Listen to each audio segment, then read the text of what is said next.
Vamos ver agora a ideia básica de software como serviço, porque apesar disso não ser o foco principal da disciplina de engenharia de software, todas as tecnologias, a arquitetura envolvida e alguns conceitos de software como serviço vão ser necessários para que a gente ilustre novos conceitos de engenharia de software que a gente vai usar daqui por diante, vai introduzir daqui por diante. Então a ideia básica é oferecer as funcionalidades do seu sistema como um serviço pela internet. Então ao invés do usuário instalar na sua máquina, no seu computador, uma versão do software e armazenar nessa versão do software dados específicos sobre esse sistema, tudo isso é feito remotamente no servidor. Então não há essa necessidade de instalação e consequentemente qualquer modificação nas funcionalidades desse serviço, você corrigir um bug no serviço, basta você atualizar isso no servidor e não há necessidade de você sair atualizando várias máquinas, porque nessas máquinas dos usuários não foram instalados, na verdade, uma versão do software. Esse software está de fato instalado no servidor e o que cada usuário precisa na sua máquina é apenas um browser e o endereço de onde o serviço está sendo disponibilizado. Então a ideia básica é a gente seguir uma arquitetura cliente-servidor, onde cada usuário na sua máquina com o seu browser é representado aí do lado esquerdo como um cliente, né? Então nesse exemplo aí em particular a gente tem dois clientes, mas na prática a gente vai ter muito mais clientes e os clientes enviam solicitações de serviço para o servidor. O servidor recebe essas solicitações de serviço, processa essas solicitações se elas forem realmente contempladas pelo servidor, né? E atualiza dados internos no servidor e dá uma resposta para o cliente, uma resposta de sucesso, uma resposta de falha ou eventualmente uma resposta com vários dados a serem renderizados pelo cliente num browser associado. Tá? Então toda essa parte de serviço e de dados ele fica restrito no computador da empresa ou na nuvem ou num servidor da empresa. E no browser do cliente você tem a interface gráfica do sistema sendo representado. Então detalhando um pouco mais essa figura, como é que a gente mostra, do lado esquerdo a gente tem num determinado cliente, você está vendo aí a interface apresentada do Teaching Assistant com as opções de menu de alunos e metas, em particular aí mostrando toda essa parte de alunos, né, onde você pode cadastrar novos alunos e a lista de alunos já cadastrado, mais embaixo na figura da esquerda, e o usuário tem acesso a essa interface gráfica através do browser. Ele pode digitar o nome de um novo aluno com o CPF, tentar cadastrar esse aluno, ou pode consultar a lista de alunos cadastrados e de forma similar com metas, né? Ele tem todo acesso a isso e quando ele clica nesse botão, por exemplo, de adicionar com as informações digitadas nos campos de nome, CPF e e-mail, é enviado uma requisição para o servidor. Então o cliente envia nessa ocasião uma requisição para o servidor. O servidor verifica se pode atender essa requisição e podendo atender, ou seja, ele tendo sido programado para atender o tipo de requisição enviada pelo cliente, ele processa a requisição, ele acessa suas bases de dados, atualiza dados ou cria novos dados, armazena novos dados nessa base, realiza operações e eventualmente dá como uma resposta para o cliente uma mensagem de erro, uma mensagem de sucesso ou um conjunto de dados que ele envia para o cliente para que o cliente possa renderizar isso e apresentar para os usuários do sistema. Então aqui do lado direito da figura a gente vê que no servidor a gente teria ou um array aí, por exemplo, numa forma mais simples, com alguns alunos já cadastrados, em particular 2 alunos, João e Maria, como a gente está vendo aí. Cada círculo desse representa um objeto que está armazenado em posições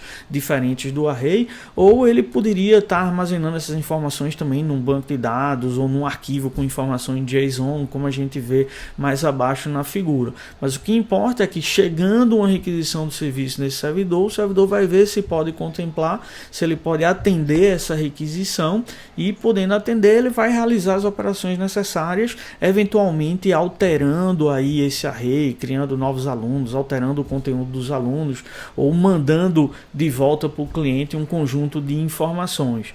Então essa é a ideia básica da arquitetura e ela é motivada por esses princípios daí, de separar preocupações, deixa no cliente toda a parte de renderização, de visualização das informações e de solicitação de serviços. E no servidor, de fato, o armazenamento dos dados e toda a lógica de realização dos serviços.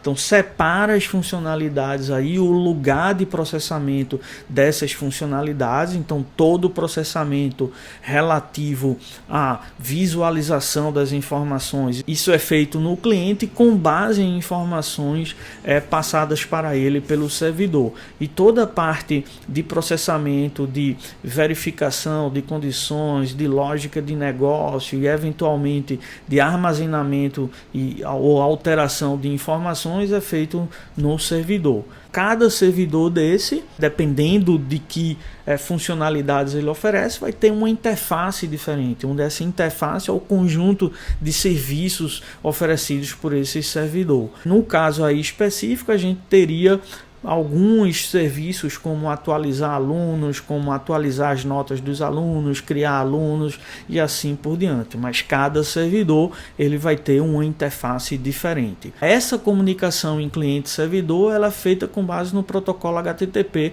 que vocês já devem ter visto em outras disciplinas anteriores a essa. Então aí num caso, por exemplo, as requisições são nesse formato HTTP, a gente está ilustrando aí uma requisição GET, onde a gente estabelece que quer invocar o serviço GET alunos, né, no servidor ta.com. Então a gente só passa a URL do serviço e vai ser enviada a solicitação da realização desse serviço. Nesse caso, esse serviço GET de alunos, ele apenas solicita o retorno da lista de alunos cadastrados. Então, como a gente viu lá na interface, ela apresenta a lista de alunos previamente cadastrados e essa lista é retornada pela realização desse serviço GET.